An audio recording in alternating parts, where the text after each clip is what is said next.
Hello friend, स्वागत है आपका अपने चैनल आज क्लास में। आज की इस वीडियो में सभी विषयों से काफ़ी महत्वपूर्ण 30 ऑब्जेक्टिव प्रश्न लिया गया है और ये जो 30 ऑब्जेक्टिव प्रश्न है ये आपके फाइनल बोर्ड परीक्षा के लिए काफ़ी महत्वपूर्ण है और इस 30 ऑब्जेक्टिव प्रश्न का हम फटाफट रिवीजन करेंगे। तो एक भी प्रश्न आप लोग स्किप मत कीजिएगा, वीडियो को प्लीज़ आप लोग शुरू से लेके अंत तक देखिएगा और चैनल को अभी तक आप सब्सक्राइब नहीं किए हैं तो चैनल को सब्सक्राइब कर लीजिएगा और सब्सक्राइब करने के बाद एक बेल आइकन आता है तो बेल आइकन को दबा के ऑल पे कर लीजिएगा ताकि जब भी लाइव क्लास हो तो आपके पास नोटिफिकेशन पहुंचता रहे। तो आइए शुरू करते हैं पहले नंबर प्रश्न से।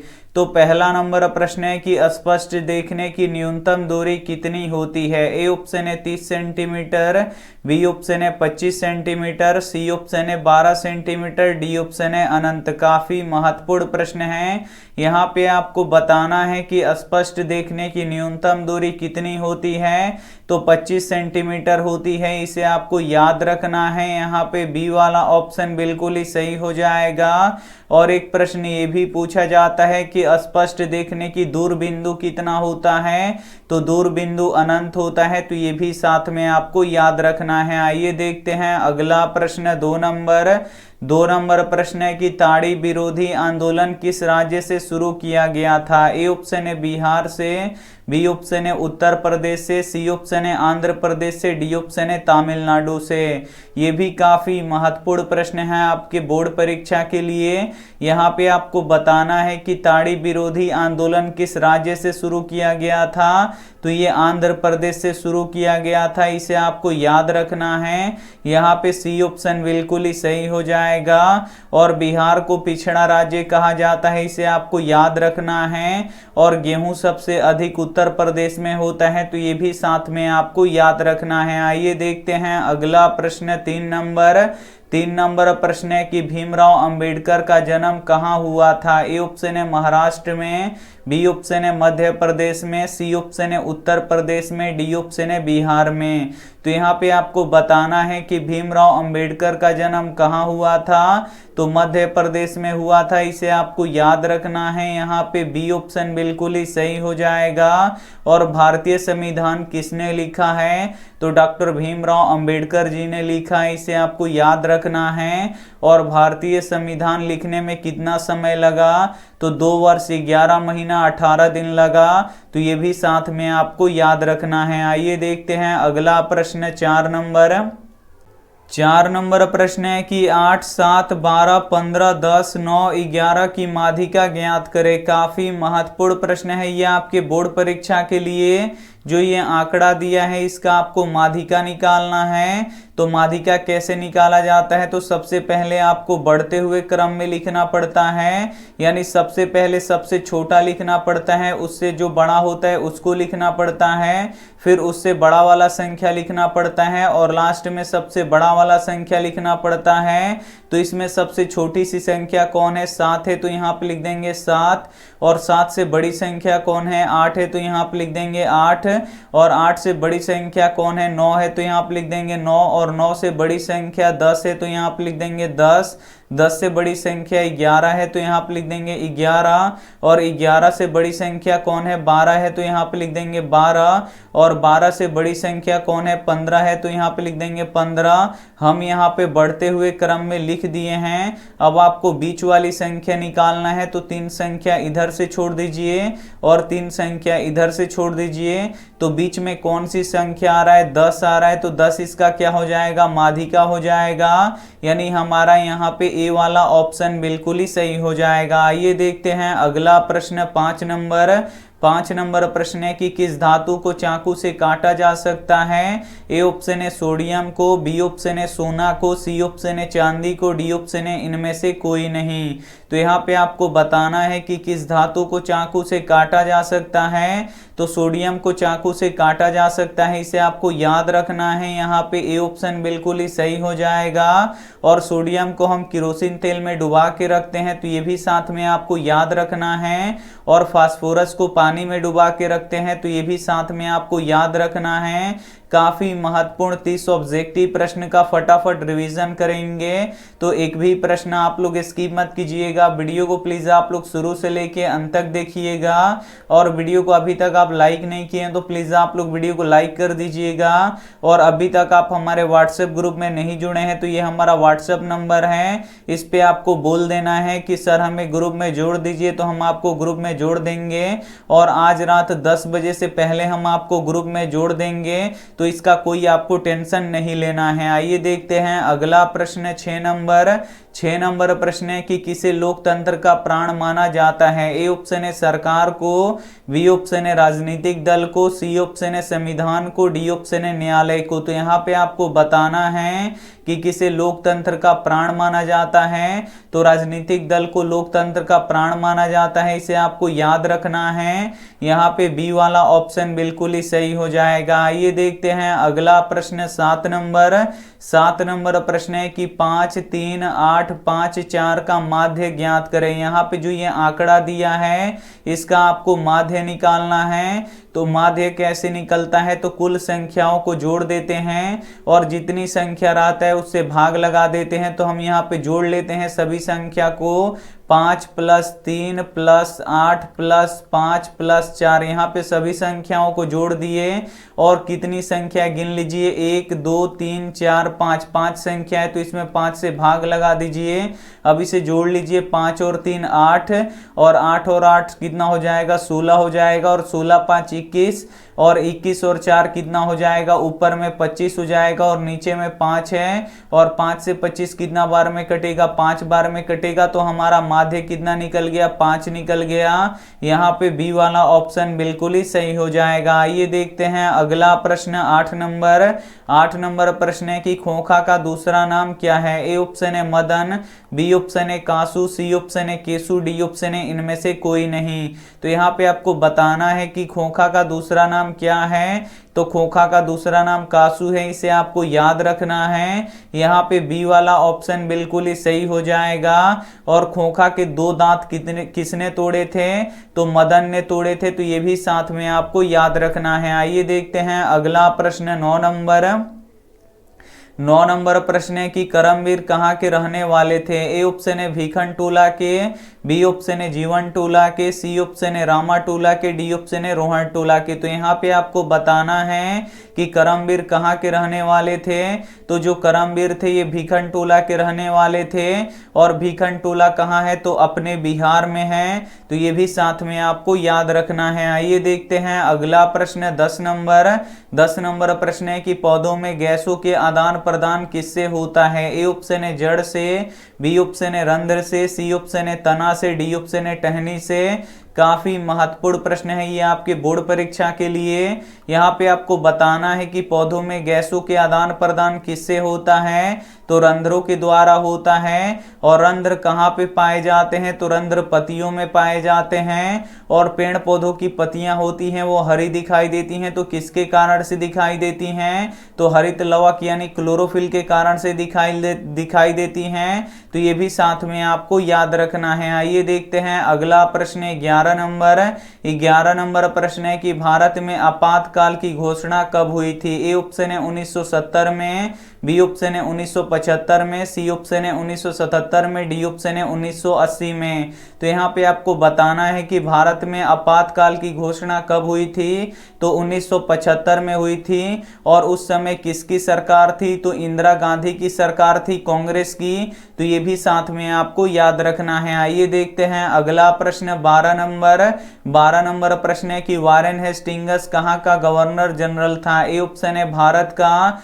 बी ऑप्शन है यूनान का, सी ऑप्शन है श्रीलंका का, डी ऑप्शन है जर्मनी का। तो यहाँ पे आपको बताना है कि वारेन हेस्टिंग्स कहाँ का गवर्नर जनरल था, तो ये भारत का गवर्नर जनरल था, इसे आपको याद रखना है। यहाँ पे ए ऑप्शन बिल्कुल ही सही हो जाएगा। और वारेन हेस्टिंग्स को दारिस नामक सोने के सिक्के मिले थे, तो ये भी साथ में आपको याद रखना है। आइए देखते हैं अगला प्रश्न 13 नंबर प्रश्न है कि 19 और 25 का समानांतर माध्य है। यहाँ पे आपको 19 और 25 का समानांतर माध्य निकालना है। तो तो जब भी पूछे आपसे कि समानांतर माध्य क्या होगा तो आपको क्या करना है कि 19 से लेके 25 तक आपको लिख देना है। 19 के बाद क्या आता है 20, उसके बाद 21, उसके बाद 22, उसके बाद यहाँ पे 23, उसके बाद 24, उसके बाद 25 और आपको बीच वाली संख्या ढूंढना है। तो 3 संख्या इधर से छोड़ दीजिए, 3 संख्या इधर से छोड़ दीजिए, बीच में कौन सी संख्या आ रहा है 22 आ रहा है, तो 22 इसका क्या हो जाएगा समानांतर माध्य हो जाएगा। यहाँ पे बी वाला ऑप्शन बिल्कुल ही सही हो जाएगा। ये देखते हैं अगला प्रश्न 14 नंबर प्रश्न है कि एशिया महादेश का सबसे बड़ा सेतु कौन सा है। ए ऑप्शन है अजय सेतु, बी ऑप्शन है विनय सेतु, सी ऑप्शन है गांधी सेतु, डी ऑप्शन है जवाहर सेतु। तो यहाँ पे आपको बताना है कि एशिया महादेश का सबसे बड़ा सेतु कौन सा है, तो गांधी सेतु है, इसे आपको याद रखना है। यहाँ पे सी ऑप्शन बिल्कुल ही सही हो जाएगा। और गांधी सेतु कहाँ पे है, तो पटना में है। और किस नदी के ऊपर बना है, तो गंगा नदी के ऊपर बना है, इसे आपको याद रखना है। और कौन सा महादेश सबसे बड़ा महादेश है, तो एशिया महादेश सबसे बड़ा महादेश है, इसे भी साथ में आपको याद रखना है। वीडियो को अभी तक आप लाइक नहीं किए हैं तो प्लीज आप लोग वीडियो को लाइक भी कर दीजिएगा। आइए देखते हैं अगला प्रश्न 15 नंबर प्रश्न है कि खुला परिचरण तंत्र पाया जाता है। ए ऑप्शन है मनुष्यों में, बी ऑप्शन है घोड़ों में, सी ऑप्शन है कॉकरोच में, डी ऑप्शन है स्त्री में। तो यहाँ पे आपको बताना है कि खुला परिचरण तंत्र पाया जाता है, तो खुला परिचरण तंत्र किस में पाया जाता है, तो कॉकरोच में पाया जाता है, इसे आपको याद रखना है। यहाँ पे सी ऑप्शन बिल्कुल ही सही हो जाएगा। और कॉकरोच में आरबीसी नहीं पाया जाता है, तो ये भी साथ में आपको याद रखना है। आइए देखते हैं अगला प्रश्न 16 नंबर प्रश्न है कि लोकतंत्र के मार्ग में सबसे बड़ी बाधा क्या है। ए ऑप्शन है लोकतंत्र में आस्था, बी ऑप्शन है अशिक्षा, सी ऑप्शन है सामाजिक समानता, डी ऑप्शन है राजनीतिक जागृति। तो यहाँ पे आपको बताना है कि लोकतंत्र के मार्ग में सबसे बड़ी बाधा क्या है, तो अशिक्षा है, इसे आपको याद रखना है। यहाँ पे बी ऑप्शन बिल्कुल ही सही हो जाएगा। जब तक लोग शिक्षित नहीं होंगे तब तक लोकतंत्र सफल नहीं होगा, इसीलिए लोकतंत्र के मार्ग में सबसे बड़ी बाधा क्या है, अशिक्षा है, तो इसे साथ में आपको याद रखना है। आइए देखते हैं अगला प्रश्न 17 नंबर प्रश्न है कि भाईचारे का दूसरा नाम कौन सा है। ए ऑप्शन है लोकतंत्र, बी ऑप्शन है श्रम, सी ऑप्शन है समूह, डी ऑप्शन है राजतंत्र। तो यहाँ पे आपको बताना है कि भाईचारे का दूसरा नाम कौन सा है, तो लोकतंत्र है, इसे आपको याद रखना है। यहाँ पे ए ऑप्शन बिल्कुल ही सही हो जाएगा। आइए देखते हैं अगला प्रश्न 18 नंबर प्रश्न है कि 24, 15, 22, 13, 10, 30 का परिसर ज्ञात करें। यहाँ पे जो ये आंकड़ा दिया है इसका आपको परिसर निकालना है। तो परिसर कैसे निकलता है, तो सबसे बड़ी संख्या में से सबसे छोटी संख्या को घटा लेते हैं। तो इसमें सबसे बड़ी संख्या कौन है, तो 30 है, तो यहाँ पे लिख देंगे 30।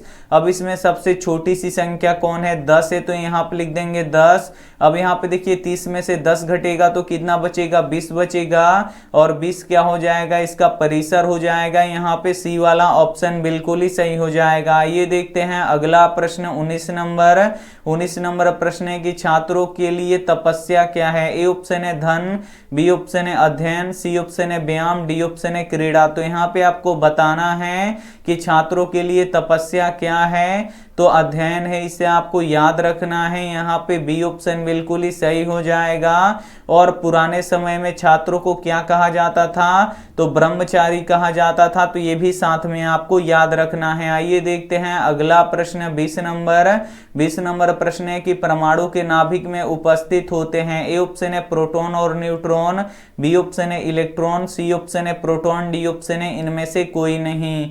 तो यहाँ पे आपको बताना है कि परमाणु के नाभिक में उपस्थित होते हैं, तो प्रोटॉन और न्यूट्रॉन उपस्थित होते हैं, इसे आपको याद रखना है। यहाँ पे ए ऑप्शन बिल्कुल ही सही हो जाएगा। प्रोटॉन पे धन आवेश होता है और न्यूट्रॉन पे कोई भी आवेश नहीं होता है, तो ये भी साथ में आपको याद रखना है। आइए देखते हैं अगला प्रश्न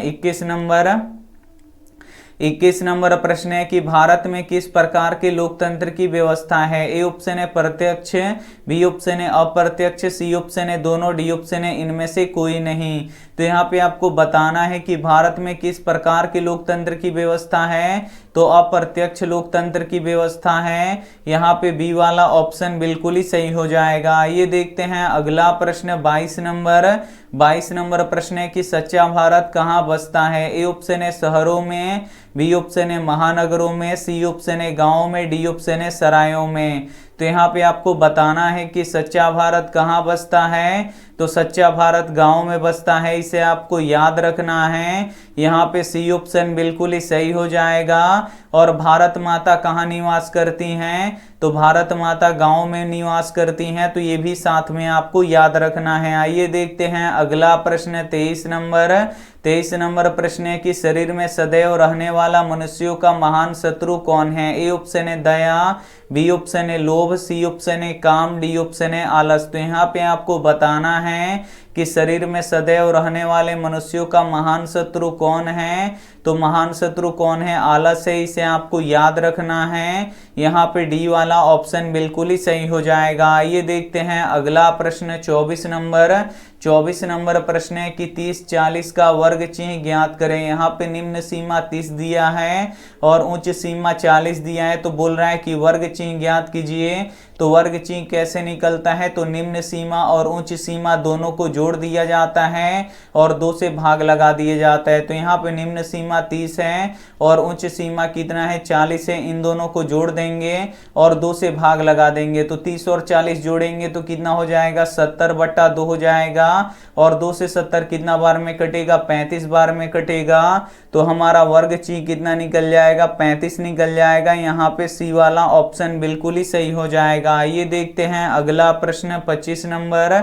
25 नंबर प्रश्न है कि अनुवांशिकी के पिता किसे कहते हैं? ए ऑप्शन है डार्विन को, बी ऑप्शन है हेरोल्ड को, सी ऑप्शन है मेंडल को, डी ऑप्शन है न्यूटन को। तो यहाँ पे आपको बताना है कि अनुवांशिकी के पिता किसे कहते हैं। तो अनुवांशिकी के पिता मेंडल को कहते हैं, इसे आपको याद रखना है। यहाँ पे सी ऑप्शन बिल्कुल ही सही हो जाएगा। और मेंडल ने किस पौधे को चुना था अपने प्रयोगों के लिए? तो मटर के पौधे को चुना था, इसे आपको याद रखना है। और कितने विकल्पी लक्षणों का अध्ययन किया था? तो 7 विकल्पी लक्षणों का अध्ययन किया था, तो ये भी साथ में आपको याद रखना है। आइए देखते हैं अगला प्रश्न 26 नंबर। 26 नंबर प्रश्न है कि भारत में वोट देने की न्यूनतम आयु कितनी है? ए ऑप्शन है 12 वर्ष, बी ऑप्शन है 18 वर्ष, सी ऑप्शन है 21 वर्ष, डी ऑप्शन है 22 वर्ष। तो यहाँ पे आपको बताना है कि भारत में वोट देने की न्यूनतम आयु कितनी है। तो 18 वर्ष है, इसे आपको याद रखना है। यहाँ पे बी वाला ऑप्शन बिल्कुल ही सही हो जाएगा। आइए देखते हैं अगला प्रश्न 27 नंबर। 27 नंबर प्रश्न है कि मुंडा किस देश की जाति है? ए ऑप्शन है चीन की, बी ऑप्शन है भारत की, सी ऑप्शन है मंगोल की, डी ऑप्शन है मुल्तान की। तो यहाँ पे आपको बताना है कि मुंडा किस देश की जाति है। तो जो मुंडा है ये भारत की जाति है, इसे आपको याद रखना है। यहाँ पे बी वाला ऑप्शन बिल्कुल ही सही हो जाएगा। आइए देखते हैं अगला प्रश्न 28 नंबर। संचयी बारंबारता वक्र कहलाती है? ए ऑप्शन है तोरण, बी ऑप्शन है आयतन चित्र, सी ऑप्शन है दंडालेख, डी ऑप्शन है बारंबारता। तो यहाँ पे आपको बताना है कि संचयी बारंबारता वक्र कहलाती है तो तोरण कहलाती है, इसे आपको याद रखना है। यहाँ पे ए वाला ऑप्शन बिल्कुल ही सही हो जाएगा। आइए देखते हैं अगला प्रश्न 29 नंबर। 29 नंबर प्रश्न है कि बिहार में पंचायती राज संस्था कितनी स्तरीय है? ए ऑप्शन है 1 स्तरीय, बी ऑप्शन है 2 स्तरीय, सी ऑप्शन है 3 स्तरीय, डी ऑप्शन है 4 स्तरीय। तो यहाँ पे आपको बताना है कि बिहार में पंचायती राज संस्था कितनी स्तरीय है। तो 3 स्तरीय है, इसे आपको याद रखना है। यहाँ पे सी वाला ऑप्शन बिल्कुल ही सही हो जाएगा। आइए देखते हैं अंतिम प्रश्न 30 नंबर। 30 नंबर प्रश्न है कि लेंस की क्षमता का एसआई मात्रक क्या होता है? ए ऑप्शन है डायोप्टर, बी ऑप्शन है मीटर, सी ऑप्शन है फोकस, डी ऑप्शन है एमीटर। तो यहाँ पे आपको बताना है कि लेंस की क्षमता का एसआई मात्रक क्या होता है। तो डायोप्टर होता है, इसे आपको याद रखना है। यहाँ पे ए ऑप्शन बिल्कुल ही सही हो जाएगा। और डायोप्टर को डी से सूचित किया जाता है, तो ये भी साथ में आपको याद रखना है। यहाँ पे 30 ऑब्जेक्टिव प्रश्न का हम रिवीजन कर चुके हैं और ये जो 30 ऑब्जेक्टिव प्रश्न था ये आपके फाइनल बोर्ड परीक्षा के लिए काफी महत्वपूर्ण था। और ये रहा आपके लिए होमवर्क प्रश्न। इसका जवाब आपको कमेंट बॉक्स में देना है कि सबसे पहले आवर्त अर्थ सारणी किसने बनाया था? ए ऑप्शन है मेंडलीफ ने, बी ऑप्शन है मोसले ने, सी ऑप्शन है डोबराइनर ने, डी ऑप्शन है न्यूलैंड्स ने। तो जो भी ऑप्शन आपको सही लगे वो आप हमें कमेंट करके जरूर बताइएगा। और वीडियो को अभी तक आप लाइक नहीं किए हैं तो प्लीज आप लोग वीडियो को लाइक कीजिएगा, अपने दोस्तों के पास इस वीडियो को जरूर शेयर कीजिएगा। और चैनल को अभी तक आप सब्सक्राइब नहीं किए हैं तो चैनल को याद से आप लोग सब्सक्राइब कर लीजिएगा। थैंक यू फॉर वॉचिंग, मिलते हैं अगली वीडियो में, तब तक अपना ध्यान रखिए। अब यहाँ पे सुबह 5:30 बजे क्लास होगा तो आप लोग जरूर जुड़िएगा। थैंक यू फॉर वॉचिंग, मिलते हैं अगली वीडियो में, तब तक अपना ध्यान रखिए, मन लगा के पढ़ाई कीजिए। Take care and bye.